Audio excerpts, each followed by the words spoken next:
So we're going to talk a little bit about the Miami Dolphins, my favorite team. This is the Miami Minute segment that we use to cover my favorite team, the Miami Dolphins.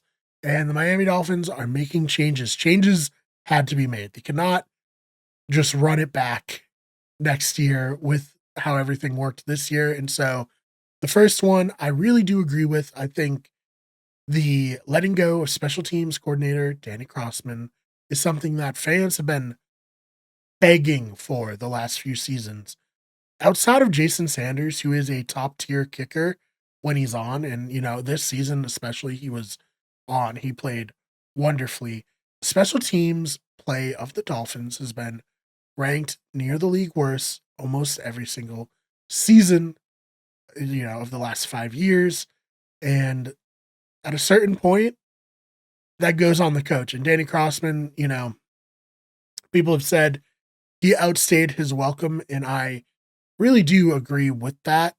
And I'm happy to see him gone. I don't want to be like, I'm so glad this person lost his job. But, I hope he gets a job somewhere else, just not for the Dolphins. So if you're a Dolphins fan, let me know your thoughts about Danny Crossman getting fired here. And then the next one was a surprise firing, and one that if you're a longtime Dolphins fan like myself, it makes you a little sad.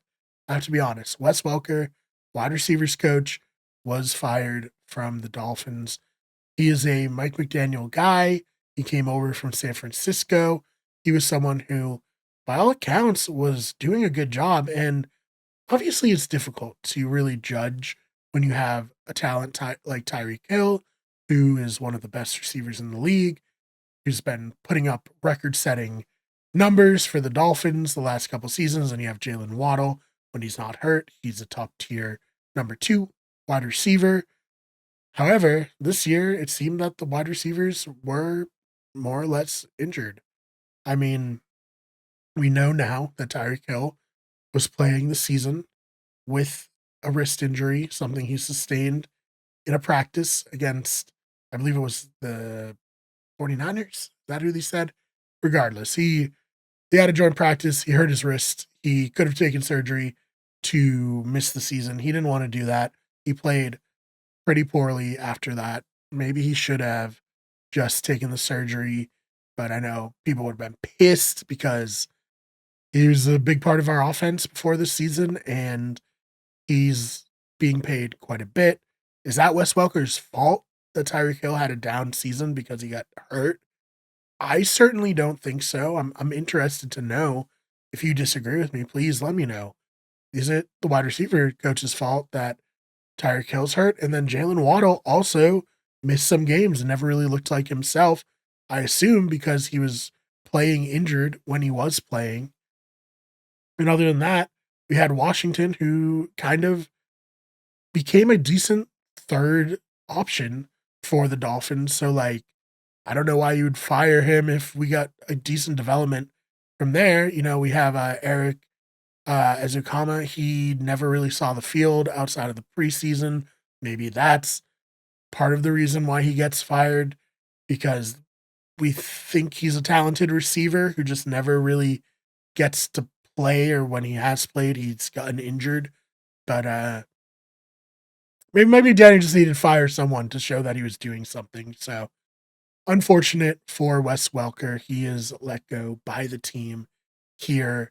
And then finally, another big change, Skylar Thompson. So he was coming into the season, the backup quarterback. We got rid of Mike White because we're like, hey, here's this player who's been with us for the last 3 years. He's developed. He's going to be our number 2. Tua gets hurt, and he looks like he's never played football before in his one start. And then he gets hurt. Eventually, they bring in, of course, Snoop Huntley. He plays better than Skylar. Doesn't play great, but plays better. He's a veteran. He becomes the second quarterback. Skylar bounces between the active roster and the practice squad.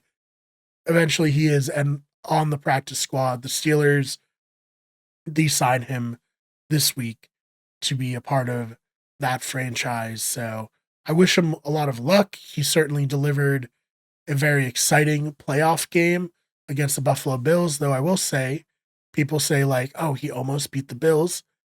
And yes, that's true. The Dolphins almost beat the Bills, but it wasn't necessarily Skylar Thompson. He didn't have a great game. He had an okay game, but the defense played hard and played opportunistically. They were able to keep them in that game that they did eventually lose. And the week before that, he did beat the Jets, who were quite bad, and it was 9-3. So, he did enough to get them into the playoffs. And I'm thankful for that. And I'm thankful that he provided an exciting playoff game, but he was never the answer. And there were like some people in the fandom who were like, Skylar's better than Tua. We need to commit to Skylar. That's crazy. I think a lot of them stopped saying that this season when they really saw how Skylar had kind of not progressed and maybe even regressed in some ways. So those are the changes with the Dolphins so far. If you're a Dolphins fan, let me know your thoughts about all of them in the comments.